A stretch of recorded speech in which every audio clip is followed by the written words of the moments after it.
జారిపోయిన గుడ్డు పడిపోయిందండి. కంగలో పడ్డ గుడ్డు బద్దలాసిపోయింది. బద్దలాసుని పేడులే ఏమవుతున్నాయి? అమ్మా కింద పేడి అవునా?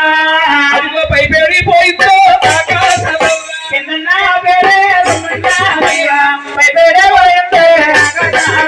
కిందన్న పేడి భూమండలమైంది. పైనున్న పేడి ఆకాశమైంది. అమ్మ అందిలో సద్దామా ఏమి జరిగిందమ్మా మన సూర్యుడు చంద్రుడు ఎలిసే పుట్టారా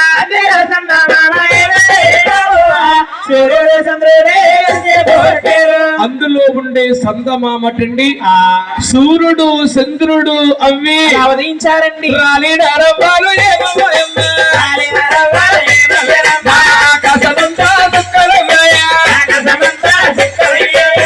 రాలిపోయిన రవ్వలటండి ఆకాశానికి సుక్కలుగా వేరుపడ్డాయి. అవును.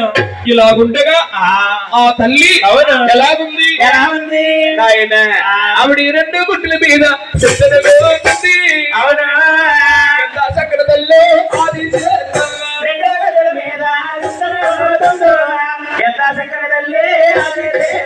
రెండు గుడ్లు పట్టుకుని రెండొక్క గుడ్డు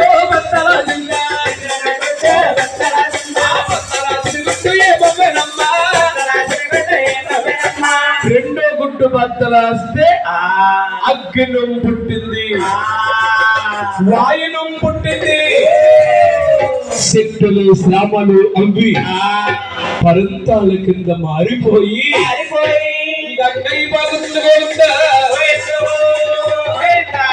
సభా రోజులు ఆక్షరుపుగా అడుగుతున్నారు తల్లి. గురువు గారు ముందుగా గంగమ్మ పుట్టిందన్నారు. ఇప్పుడు మళ్ళీ గంగయ్య పాతుతం ఏమిటయ్యా అనుకుంటున్నారండి? అనుకుంటున్నారా తల్లి? మన భూదేవి కింద మీరే ఉందండి, భూదేవి పైన మీరే ఉందండి. భూదేవి తల్లి వెటి చూసిన కోడిగుడ్డు ఆకారంతో ఉండిపోయిందట. ఇట్లా ఉండగా ఆ తల్లి ఎలా ఉందట? ఎలా ఉందండి? అమ్మ ఒట్టు గుడ్డు మీద ఒరిగిపోయిందమ్మా. ఎంత సకలదల్లో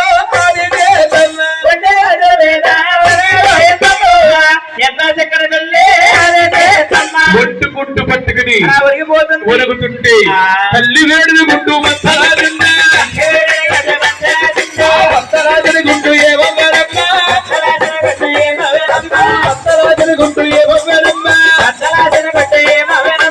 ఆయన తల్లి వేడిని గుడ్డు కట్టుకోలేక మని బద్దలాడిపోయింది. ఆ గుడ్డులో ఏమిట ఈ ముగ్గురు అప్పాలు ఉంటారు. గురువు గారు బాబు నాకు చిన్న సందేశం అండి. నీకు వచ్చిన సందేశం ఏమిటట? ముగ్గురు అబ్బాయిలు ఒకే గుడ్లు ఒకసారి పుట్టారండి. గుడ్డు ఒకసారి విచ్చుతుంది, 3 సార్లు విచ్చుందండి. ముగ్గురు పుట్టేశారు. ఆ మహాతల్లి ఈ ముగ్గురుని కూడా ఏం చేస్తుంది? ఆవిడ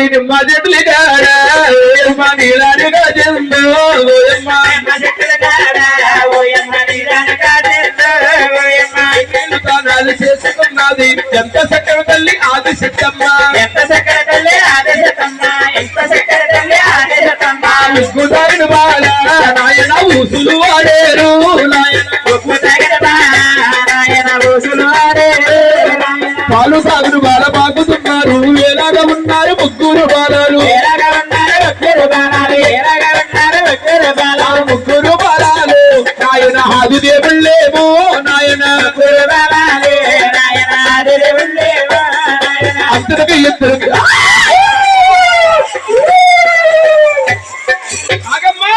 కంగారు పెట్టుకో. వాళ్ళు అసలు రానంటే బతుమాలు తీసుకొచ్చాం.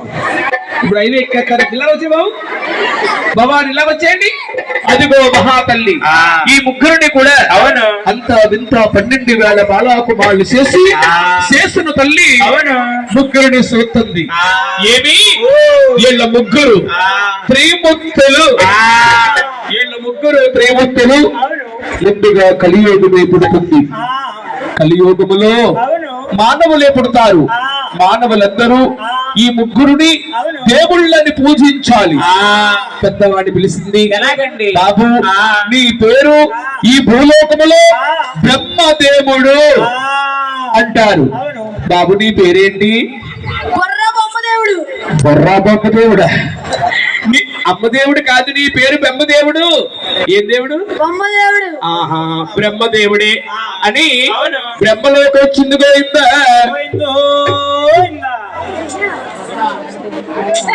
రెండో వాడిని పిలుస్తుంది. అవును. బాబు ఆ. నీ పేరు ఆ. ఈ భూలోకములో ఆ. మహావిష్ణు అవును. అంటారు. ఆ. బాబు నీ పేరేమిటి? బొబ్బులు కట్టి. బొబ్బుల పక్క. నీ పేరు విష్ణుమూర్తి. విష్ణుమూర్తి. ఏ మూర్తి? విష్ణుమూర్తి. విష్ణుమూర్తి అని వైకుంఠం వచ్చింది గోవిందా. తేలాలి. ఈ మూడో వాడు అవును. చిన్నవాడు ఆ. గౌరీ శంకరుడు. ఆ. బాబు ఓయ్. మీ పేరేమిటి? కట్టప్ప. కట్టప్ప. నీ పేరు గౌరీ శంకరుడు. అవును. గౌరీ శంకరుడు. ఆ అని కైలాసం వచ్చింది గోవిందా. రావాలి. ఈ ముగ్గురికి రాజ్యాలిస్తే ఈ ముగ్గురు